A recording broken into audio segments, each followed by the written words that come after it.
اعوذ باللہ من الشیطان الرجیم بسم اللہ الرحمن الرحیم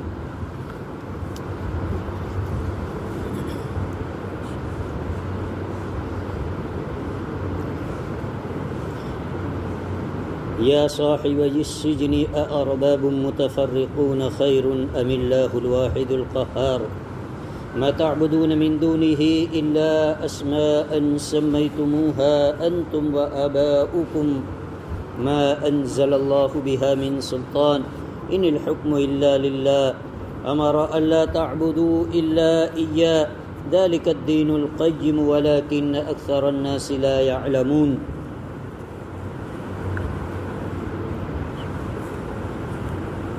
ماقبل میں سنا یوسف علیہ السلام کو جیل خانے بھیجا گیا اور یوسف علیہ السلام ہی نے اپنے لیے یہ جیل کی صعوبتیں، جیل کی تکلیفوں کو برداشت کیا اور وہاں جانا پسند کیا اور اللہ سے دعا کی، چونکہ محل میں رہنے میں اب انہیں بہت ہی زیادہ خطرہ تھا گناہ کا، اس لیے یوسف علیہ السلام خود ہی اللہ سے دعا کی اور ان کے لیے جیل خانے کا فیصلہ ہوا۔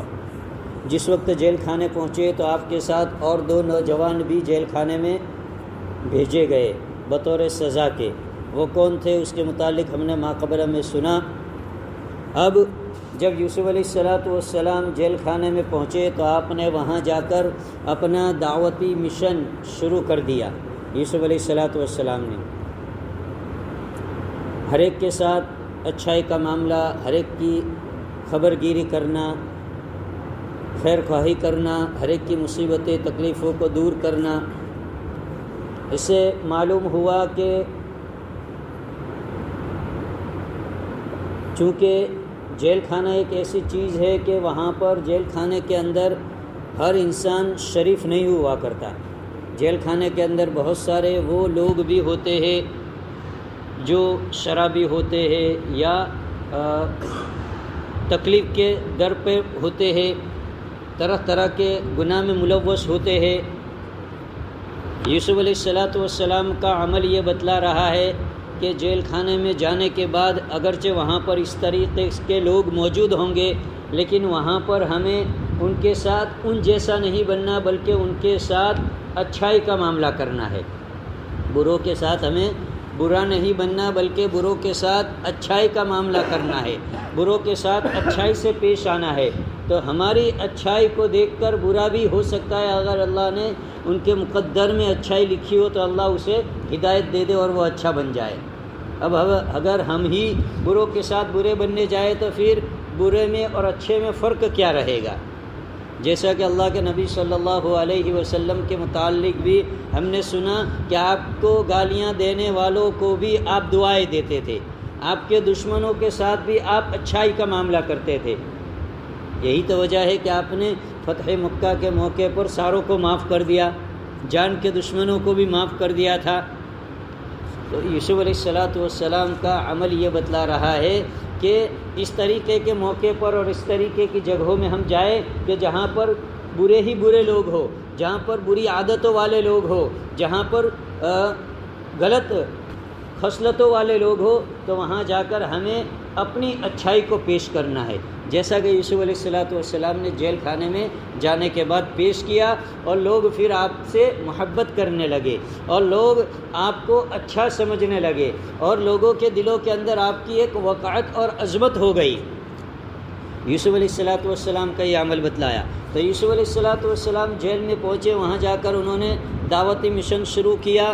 جب وہ 2 ساتھیوں نے اپنا خواب بیان کیا انہیں اچھا دیکھ کر کہ یہ بھلے معلوم ہوتے ہیں، تو اس میں 2 قول بیان کیے تھے۔ ایک تو یہ کہ حقیقتاً انہوں نے خواب دیکھا، اور ایک یہ کہ صرف ایسے ہی جھوٹ موٹ کا انہوں نے خواب بنا لیا اور یوسف علیہ السلام کے سامنے پیش کیا۔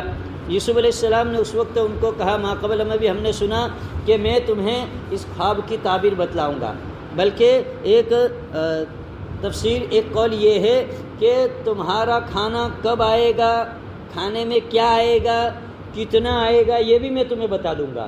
یہ بھی یوسف علیہ السلام نے کہا اور یہ بھی ان کو بتلایا، اور جب ان کا کھانا آیا تو اس طرح سے بھی ان لوگوں کو اور زیادہ یقین اور اعتماد ہو گیا کہ یہ انسان بہت ہی اچھے ہیں، یہ انسان بہت ہی اچھا ہے. گویا یوسف علیہ السلام نے اپنا ایک اللہ کی طرف سے ایک معجزہ بتلایا کہ یہ اللہ کی طرف سے مجھے علم دیا گیا ہے, میری اس میں کوئی کمال نہیں ہے کہ تمہارا کھانا کب آئے گا, کتنے بجے آئے گا, کھانے میں کیا آئے گا. ایک تو یہ کہ مینو فکس ہو کہ وہ یہ وقت میں فلاں دن یہ وقت میں یہ کھانا ملے گا تو آدمی کو پتہ چلتا ہے. لیکن یہ یوسف علیہ السلام اسی وقت جیل میں آئے تھے, انہیں تو پتہ ہی نہیں تھا کہ جیل کے اندر کیا ہو رہا ہے, پھر بھی یوسف علیہ السلام نے ان لوگوں کو بتلا دیا. اور اس کے بعد یوسف علیہ السلام نے اپنا دعوتی مشن شروع کیا. جب ساری کی ساری دعوتی مشن اور دعوتی کام شروع کیا اور انہیں سمجھایا بجلایا اور اللہ کی وحدانیت کو بتلایا, اس کے بعد اب اپنے ان ساتھی سے, یا تو وہ دو سے جنہوں نے خواب پوچھا تھا, یا تو تمام جیل کے ساتھیوں سے مخاطب ہو کر کہہ رہے یا صاحب السجن, اے میرے جیل کے ساتھیوں, اے میرے جیل کے رفیق و دوستو, ارباب متفرقون, کیا مختلف خدا بہتر ہے, خیرن اس سے, ام اللہ الواحد القہار, یا ایک زبردست تنہا اللہ بہتر ہے. یہ سوال کیا اپنے جیل کے ساتھیوں سے.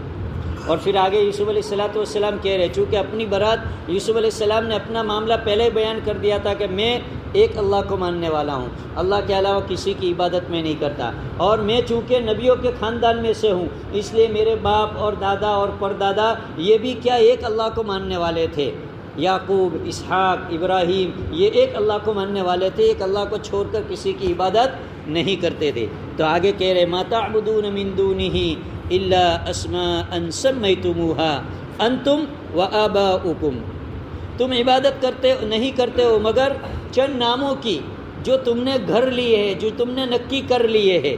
سمیتموها انتم, تم نے, وآباؤکم, اور تمہارے باپ داداؤں نے, ما انزل اللہ بہا من سلطان, اللہ کی جانب سے اس پر کوئی سند نہیں ہے, اللہ کی جانب سے اس پر کوئی وحی نازل نہیں ہوئی. ان الحکم الا للہ, بے شک حکم تو اللہ ہی کا چلے گا, اللہ ہی کا حکم چلتا ہے. امر اللہ تعبدو, اور وہ اللہ حکم دیتا ہے اللہ تعبدو الا ایہ, کہ ایک اللہ کی عبادت کرو, اس کے ساتھ کسی کی عبادت مت کرو, اللہ ہی کی عبادت کرو. ذالک الدین القیم, اور یہی سیدھا راستہ ہے. کون سا؟ جو اللہ بتلا رہا ہے, جو اللہ کے نبی بتلا رہے ہیں کہ ایک اللہ کی عبادت کرو, اللہ کے ساتھ کسی کو شریک مت ٹھہراؤ. ولیکن اکثر الناس لا یعلمون, لیکن اکثر لوگ اسے جانتے نہیں ہیں. سیدھا راستہ اللہ نے بتلا دیا ہے, صراط مستقیم. اس سیدھے راستے پر اگر انسان چلے گا تو وہ سیدھا جنت میں جائے گا, بھٹکے گا ہی نہیں, وہ راستہ بھولے گا ہی نہیں. اور سیدھے راستے کو اگر چھوڑ دیا تو انسان کے پھر بھٹکنے کی گنجائش سے بھٹک سکتا ہے انسان. تو یوسف علیہ السلام نے اپنے ان ساتھیوں سے کہا کہ ایک اللہ کی عبادت کرو. تم تو الگ الگ معبودوں کی عبادت کرتے ہو, کوئی پتھر کا بت ہے, کوئی لوہے کا بت ہے, کوئی سونے کا بت ہے, کوئی سلور کا بت ہے. یہ تم نے اپنے ہاتھ سے یہ مورتیاں تیار کر لی ہے, اور پھر ان کے نام بھی تم نے ہی رکھ دیے ہیں, تم نے یا تمہارے باپ داداؤں نے. تم سے پوچھتے ہیں کہ ایسا کیوں کرتے ہو, تو کیا کہتے ہیں کہ ہم نے ہمارے باپ داداؤں کو ایسا کرتے دیکھا. ابھی بھی بہت ساری باتیں ایسی ہے جسے انسان دین سمجھ کر کرتا ہے, اور جب اسے کہا جاتا ہے تو کہ ہمارے باپ دادا ایسا ہی کرتے تھے, ہمارے خاندان میں ایسا ہی ہوتا آیا ہے, اس لیے ہم بھی کرتے ہیں. اب وہ صحیح ہے غلط ہے اس کا کچھ پتہ نہیں, بس باپ دادا کرتے تھے, ہمارے گھر والے کرتے تھے, ہمارے کٹمب والے, ہمارے قبیلے والے کرتے تھے, ہمارے محلے والے کرتے تھے, تو ہم بھی ایسا کرتے, اس کی کوئی سند نہیں. تو یوسف علیہ السلام ان لوگوں کو بھی یہی سمجھا رہے کہ تم نے تو بتوں کے اپنے ہاتھوں سے نام رکھ دیے ہیں, کسی کو لات کا, کسی کو عزا کا, کسی کو کیا کہا, کسی کو کیا کہا, اپنے ہاتھ سے تم نام رکھتے ہو, حالانکہ وہ کوئی نفع نقصان کے مالک نہیں ہے, نہ نفع پہنچا سکتے نہ نقصان دے سکتے, بلکہ وہ خود اپنی ذات کا بھی ڈیفینس نہیں کر سکتے. مورتیاں جو بنائی جاتی ہے اور اس پر اگر مکھی بیٹھ جائے, اس پر مچھر بیٹھ جائے, اس پر کوئی کیڑا بیٹھ جائے تو وہ خود اسے بھی نہیں ہٹا سکتے, تو پھر لوگوں کی کیا وہ مدد کریں گے. جس کو تم اپنا بھگوان سمجھتے ہو, جس کو تم اپنا دیو سمجھتے ہو, جس کو تم اپنا خدا سمجھتے ہو, وہ خود اپنی ذات کا ڈیفینس نہیں کر سکتا, تو پھر تمہاری کیا مدد کرے گا. یہی بات ابراہیم علیہ السلام نے بھی اپنے والد سے کہی تھی, قرآن اسے بھی ذکر کا ہے. ابراہیم علیہ السلام بھی اپنے والد سے یہی کہہ رہے تھے, چونکہ ابراہیم علیہ السلام بھی جس گھر میں پیدا ہوئے تھے ان کے والد بھی یہی کام کرتے تھے, مورتیوں کو اپنے ہاتھوں سے بناتے تھے اور اسے پھر بازار میں بیچتے تھے. کہ ابراہیم علیہ السلام بھی یہی کہہ رہے ہیں، یہ کیوں تم کہتے ایسا کرتے ہو، ما تعبدون، تم کیوں اس کی عبادت کرتے ہو؟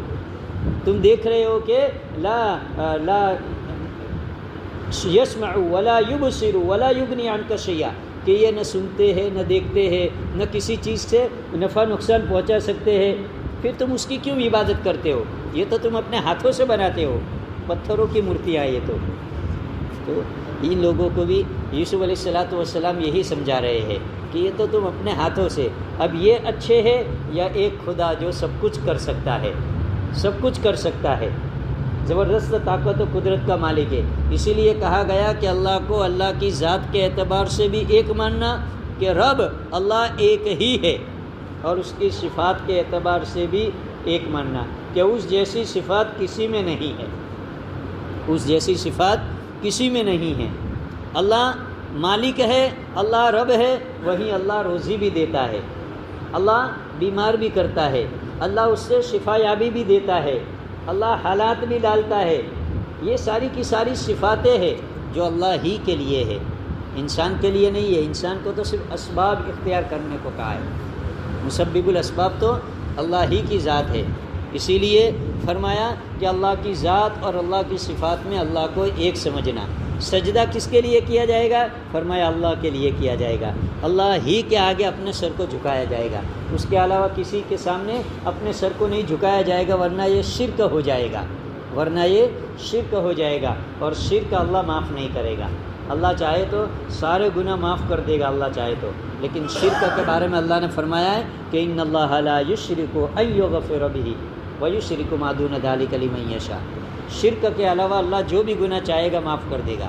تو اللہ کی ذات میں بھی کسی کو شریک نہیں کرنا، بھاگیدار نہیں بنانا، پارٹنر نہیں بنانا، اور اللہ کی صفات میں بھی کسی کو شریک نہیں کرنا۔ جو کچھ کرتا ہے وہ اللہ ہی کرتا ہے۔ بیماری بھی اللہ دیتا ہے، بیماری بھی اللہ دیتا ہے، اس سے شفا بھی اللہ دیتا ہے۔ دوائی شفا نہیں دیتی، ڈاکٹر شفا نہیں دیتا۔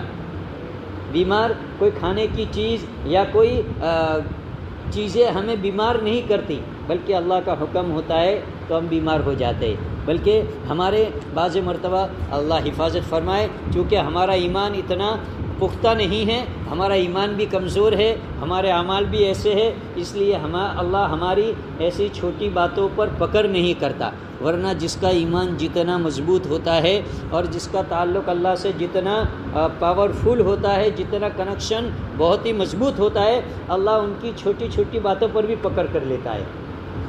جیسے کہ شیخ عبد القادر جیلانی، پیران پیر شیخ عبد القادر جیلانی رحمۃ اللہ علیہ کے متعلق لکھا ہے کہ ایک مرتبہ رات کو سوئے اور رات کو ان کو پیٹ میں درد ہوا، رات کو سوئے اور رات کو پیٹ میں درد ہوا، طبیعت میں بے چینی ہو گئی، پیٹ میں درد ہوا، رہا نہیں گیا، نیند نہیں آئی۔ صبح مریدین سے اس کا ذکر فرمایا، مریدین سے اس کا ذکر فرمایا کہ آج تو کہ رات کو پیٹ میں درد ہوا، کہ حضرت کیوں پیٹ میں درد ہوا؟ تو کہا کہ بھئی دودھ پیا تھا میں نے رات کو، میں روزانہ دودھ نہیں پیتا، لیکن آج میں نے دودھ پی لیا تو وہ مجھے ہضم نہیں ہوا، وہ میری طبیعت کے موافق نہیں ہوا، اور رات کو پیٹ میں اس کی وجہ سے مجھے درد ہو گیا۔ یہ جملے ہمارے روزمرہ کے ہوتے ہیں کہ ہم کچھ کھاتے ہیں، کچھ پیتے ہیں، اور کچھ طبیعت میں 19-20 ہوتا ہے تو فوراً ہماری زبان سے جملہ نکلتا ہے، یہ میں نے کھایا تھا نا، اس لیے یہ میری طبیعت کو سیٹ نہیں ہوا، طبیعت کو ٹھیک نہیں لگا، میری طبیعت نے اس کو قبول نہیں کیا، اس لیے مجھے یہ ہو گیا، میں بیمار ہو گیا، میں ایسا ہو گیا۔ یہ ہمارے روزانہ کے جملے ہیں، لیکن ہمارا ایمان میں نے پہلے ہی بتلایا کمزور ہے۔ اللہ ہماری ستاری کر رہا ہے، اللہ ہم پر پردہ فوشی کر رہا ہے، اللہ ہم پر اپنا عفو کر رہا ہے کہ اللہ ہماری ایسی باتوں پر پکڑ نہیں کرتا۔ تو شیخ عبد القادر جیلانی کا جب انتقال ہوا، بعد میں مریدین نے خواب میں دیکھا تو فرمایا حضرت کیا گزری؟ آپ کی تو بخششی ہو گئی ہوگی، بہت بڑے اللہ والے تھے، پیروں کے پیر ہے، آپ کو تو اللہ نے بخش دیا ہوگا۔ اللہ نے فرمایا ہاں، اللہ کے سامنے میری پیشی ہوئی اور اللہ نے مجھ سے پوچھا کہ عبد القادر کیا لائے ہو دنیا سے، کیا لے کر آئے ہو؟ تو کہا کہ کوئی اعمال میرے پاس اللہ ہے نہیں، بس تیری توحید کو لے کر آیا ہوں، کہ دنیا کے اندر تجھے ایک مانتا تھا کہ سب کچھ کرنے والا تو ہی ہے، تیرے علاوہ کوئی نہیں ہے، اللہ کو ایک ماننا، اسے توحید کہتے ہیں۔ یہ میں نے کہا کہ توحید لایا ہوں، ورنہ نمازیں تھی ان کے پاس، ذکر تھے، دعائیں تھی، اللہ کی کلام کی تلاوتیں تھی، یہ کچھ بھی پیش نہیں کیا۔ فرمایا میں نے اللہ سے کہا کہ توحید لایا ہوں اللہ، تو اللہ نے فرمایا اچھا توحید لے کر آئے ہو؟ فرمایا کہ دودھ والی رات بھول گئے، دودھ والی رات بھول گئے؟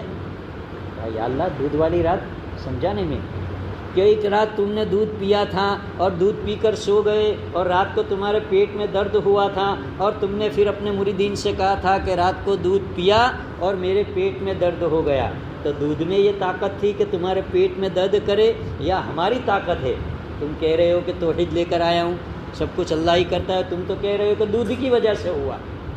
فوراً چونک گئے کہ اللہ نہیں، یہ غلطی ہو گئی مجھ سے۔ تو اللہ نے ان کی پکڑ فرمائی، چونکہ ان کا کنیکشن اللہ سے ایسا مضبوط تھا، ہم کمزور ہے، اس لیے ایسی باتوں پر اللہ ہماری پکڑ نہیں فرماتا، ستاری فرما دیتا ہے، اللہ اپنا فضل فرما دیتا ہے ہمارے ساتھ۔ ورنہ روزانہ ہم 10 مرتبہ ایسے جملے بولتے ہیں کہ یہ کیا تو ایسا ہوا، یہ کیا تو ایسا ہوا، یہ کیوں تو ایسا ہوا۔ اس طرف اس کو کہا تھا کہ اس طرف برج کے اوپر سے تو جانا، لیکن وہ اس طرف برج پہ سے گیا اور اس کا ایکسیڈنٹ ہوا۔ ارے وہ تو مقدر میں لکھا تھا، وہ اس طرف سے جاتا کہ اس طرف سے جاتا، اس کی تقدیر میں پہلے سے اللہ نے لکھ دیا تھا کہ اس طرف سے جائے گا اور فلاں وقت میں فلاں تاریخ کو فلاں دن اس کے ساتھ یہ معاملہ ہونے والا ہے۔ پھر ہمارے جملے کیا ہو جاتے، باتیں کیا ہو جاتی۔ اس کو کہا تھا ادھر سے جاتا نا تو وہ یہ زیادہ ٹریفک کا مسئلہ نہیں آتا، زیادہ بڑی گاڑیوں کا مسئلہ نہیں آتا اور وہ ٹھوکاتا نہیں، لیکن وہ ادھر سے گیا نا تو ٹھوکا گیا وہ، اور اس کو لگ گیا اور اس کو ایسا ہوا ویسا ہوا۔ یہ ہمارے جملے ہوتے ہیں، حالانکہ ایسا نہیں ہے، وہ تو تقدیر میں لکھی ہوئی باتیں ہوتی ہیں۔ تو یوسف علیہ السلام نے یہ ساری تبلیغ کی، پھر اب اپنے ساتھی سے ان کا خواب بیان کر رہے ہیں کہ تم نے جو کہا تھا نا خواب، اب اس کی تعبیر سنیے۔ یا صاحب السجن، اے میرے جیل کے ساتھیوں، میرے دوستو، اما احدکما فیسقی ربہ خمرا، کہ تم میں سے ایک اپنے بادشاہ کو، اپنے رب کو، اپنے بادشاہ کو شراب پلائے گا، تم میں سے ایک۔ وَأَمَّا الْآخَرُ، اور تم میں سے دوسرا، فَيُصْلَبُ، اسے کیا کیا جائے گا؟ سولی پر چڑھایا جائے گا، یعنی سزائے موت سنائی جائے گی۔ فَتَأْكُلُ الطَّيْرُ مِنْ رَأْسِهِ، اور سولی پر چڑھائیں گے تو تمہارے سر کو پرندے نوچیں گے، تمہارے سر کو پرندے اوپر سے پکشی تمہارے سر کو کھائیں گے، سولی پر چڑھا دیں گے تو۔ قُضِيَ الْأَمْرُ الَّذِي فِيهِ تَسْتَفْتِيَانِ، یہ اللہ کا اٹل فیصلہ ہے، ایسا ہونے والا ہے، اللہ کا فیصلہ ہے، میں اپنی طرف سے نہیں کہہ رہا۔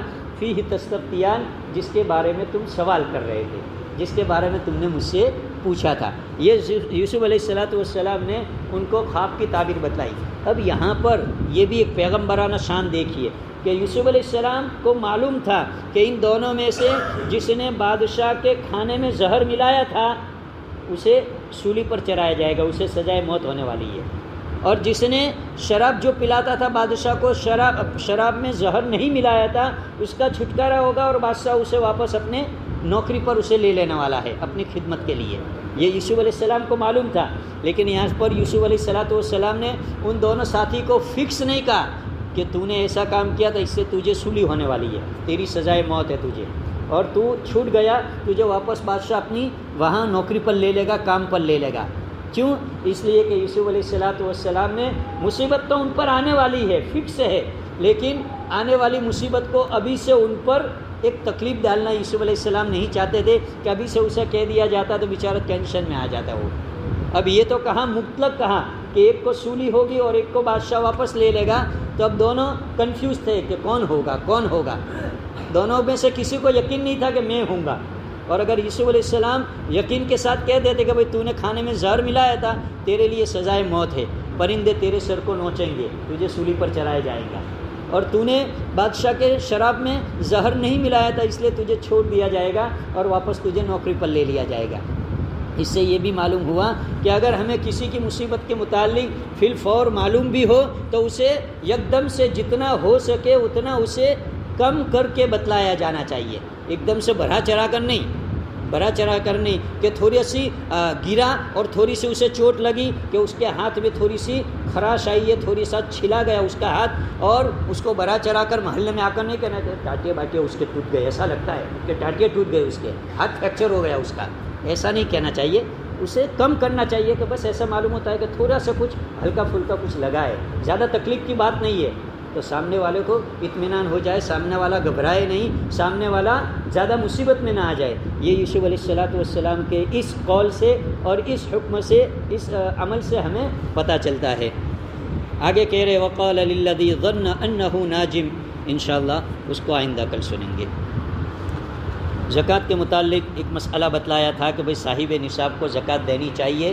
صاحب نصاب شریعت جسے مالدار کہتی ہے اسے 612 گرام اور 360 ملی گرام چاندی جس کے پاس ہو، یا سونے کا نصاب بتلایا جاتا ہے 87 گرام اور اوپر کچھ ملی گرام، کہ اتنی دونوں میں سے کوئی ایک کے نصاب کو پہنچ جائے، یا کیش ہو یا آدمی کے پاس تجارت کا مال و سامان ہے۔ یہ ساری چیزوں کا آدمی کو پہلے تو حساب لگانا ہوگا۔ حساب لگا کر آدمی نصاب کے بقدر پہنچ جاتا ہے، نصاب کے بقدر، اور اس کے اوپر کسی قسم کا دیوا نہیں ہے، قرضہ نہیں ہے، تو پھر یہ انسان، شریعت کہے گی کہ اب تم مالدار ہو، اب تمہیں زکوٰۃ نکالنی ہوگی۔ اب زکوٰۃ نکالنے کے بعد زکوٰۃ دینی کس کو ہے اور کس کو نہیں دینی؟ تو کس کو نہیں دینی؟ سب سے پہلے اپنے ماں باپ کو زکوٰۃ نہیں دے سکتے آپ، ماں باپ، اس سے اوپر دادا دادی، اس سے اوپر نانا نانی، یعنی باپ کی طرف سے بھی آ گیا دادا دادی اور ماں کی طرف سے بھی آ گیا کہ نانا نانی، کتنا ہو گیا؟ یہ اتنے اوپر، یہ تینوں اسٹیپ کو زکوٰۃ نہیں دے سکتا آدمی، اپنے باپ کو، اپنی ماں کو، اپنے دادا کو، دادی کو، نانا کو، نانی کو، ان کو زکوٰۃ نہیں دے سکتا۔ اب نیچے آئیے، اپنی اولاد کو آدمی، اپنا بیٹا بیٹی ہے اس کو زکوٰۃ نہیں دے سکتا، اور اس کے ساتھ اپنے نواسے نواسی اور پوتا اور پوتی، دادا دادی تو پوتا پوتی، نانا نانی تو نواسا نواسی، اور اپنی اولاد بیٹا بیٹی جو بھی ہے، اتنوں کو زکوٰۃ نہیں دے سکتا۔ اتنوں کو زکوٰۃ اپنے گھرانے میں، اپنے عزیز و اقارب میں نہیں دے سکتا۔ اس کے علاوہ پھر اپنے بھائی ہے، اپنے بہن ہے، بھائی بہن کی اولاد ہے، بھتیجا بھانجا وغیرہ، اور اسی طرح اپنے خالہ ماموں چچا پھوپھی، یہ سارے ہیں، ان کو زکوٰۃ دے سکتا ہے آدمی۔ دے نہیں سکتا کس کو؟ اوپر والے کے باپ، ماں باپ، دادا دادی، نانا نانی، اسی طریقے سے پوتا پوتی، نواسا نواسی، اور اسی طریقے سے اپنی اولاد، اپنے بیٹے اور اپنی بیٹیوں کو، ان کو نہیں دے سکتا زکوٰۃ۔ اس کے علاوہ پھر نیچے جو بھی آئیں گے ان کو زکوٰۃ دے سکتا ہے۔ دین کا چھوٹا سا عمل یا چھوٹا سا کام آدمی پوچھ لے گا تو اس کا عمل صحیح ہو جائے گا۔ سمجھ میں نہ آیا آدمی کو تو پوچھ لے، پوچھ کر کیا ہوا کام آدمی کے لیے دنیا کے اعتبار سے بھی اللہ اس میں برکتوں کے فیصلے ڈالے گا، اجر دے گا، ثواب دے گا، اور آخرت کے اعتبار سے بھی اس کے لیے کیا بنے گا؟ بڑا ذخیرہ بنے گا۔ اللہ عمل کی توفیق عطا فرمائے۔ سبحان اللہ و بحمدہ، سبحانک اللہم و بحمدک، اشہد ان لا الہ الا انت، استغفرک و اتوب الیک۔